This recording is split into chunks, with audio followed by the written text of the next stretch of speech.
everyone. So today I'm going to introduce one of my favorite books that I bring with me everywhere, about kindergarten to grade 8 even. It's called If, and it's by Sarah Perry. If by Sarah Perry. The illustrations are gorgeous, not a lot of words, and we'll get started. So If by Sarah Perry. Make sure that if cats could fly,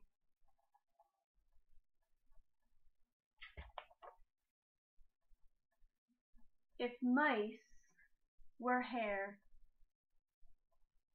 and this kind of book, it really gets a reaction, so it's not a great book to kind of settle everybody. Like often they'll get all excited, wow, ew, oh my gosh, these great reactions. So if you want them to be quiet, this is not necessarily the best book, but they will love it, I think. Okay. If worms had wheels. If worms had wheels. If frogs ate rainbows. Ribbit. If frogs ate rainbows. If dogs were mountains. Let me see some of the illustrations.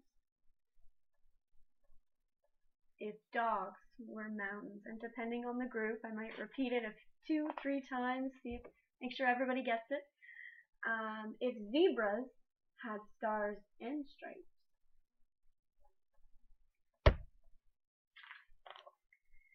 If music could be held.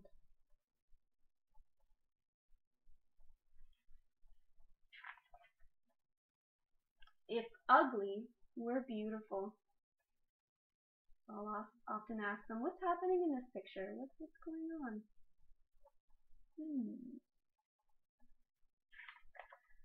If toes were teeth.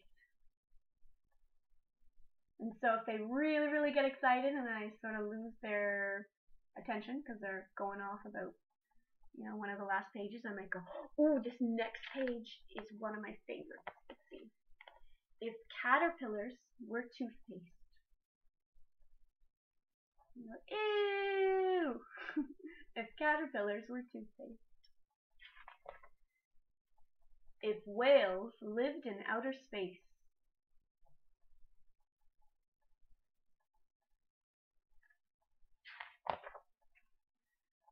If leaves were fish. And then this is the same page that's on the front. There are a few differences, so you could talk about the similarities and differences. This one has fruit on it. This one doesn't.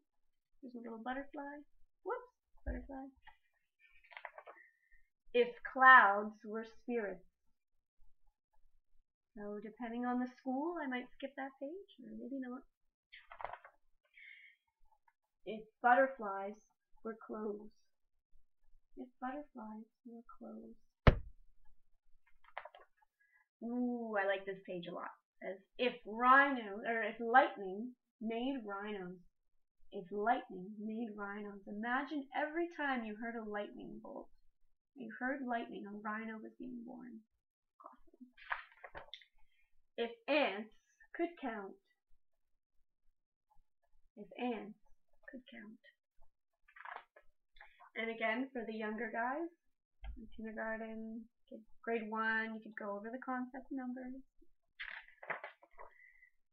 If the moon were square, and often I get one kid at least yell out, Minecraft, that's like in Minecraft, or one kid will go, if the moon were cubed, you mean? No, if the moon were square, and you can see in the picture it is a cube. Bring in math. If kids had tails.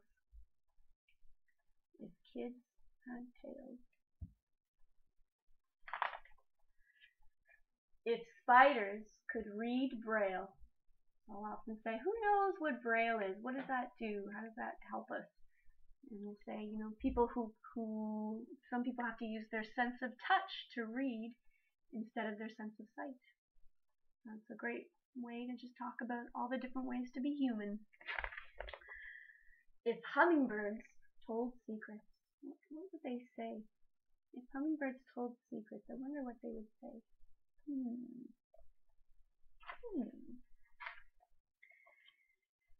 If this is the end, then dream up some more. Okay, so there's a great segue to a group discussion, writing activity, art activity. Often I'll ask the kids just while we're sitting and reading the book, I'll ask them for some of their own ifs, and they come up with some incredible answers, things that you just never imagine, you can never think of. Yeah, and so again with the kindergarten to grade 8 thing with the younger guys, there's not a lot of words in here. It's not a long book. The illustrations are gorgeous. They can see what's going on in the pictures. If they get a bit older, I could ask one of the kids to read it to the class, or take turns. Maybe I'll get 3 of them to read, four pages each. With the older guys, it just could be you could make your own book, or just make their own art piece. That really means something to them.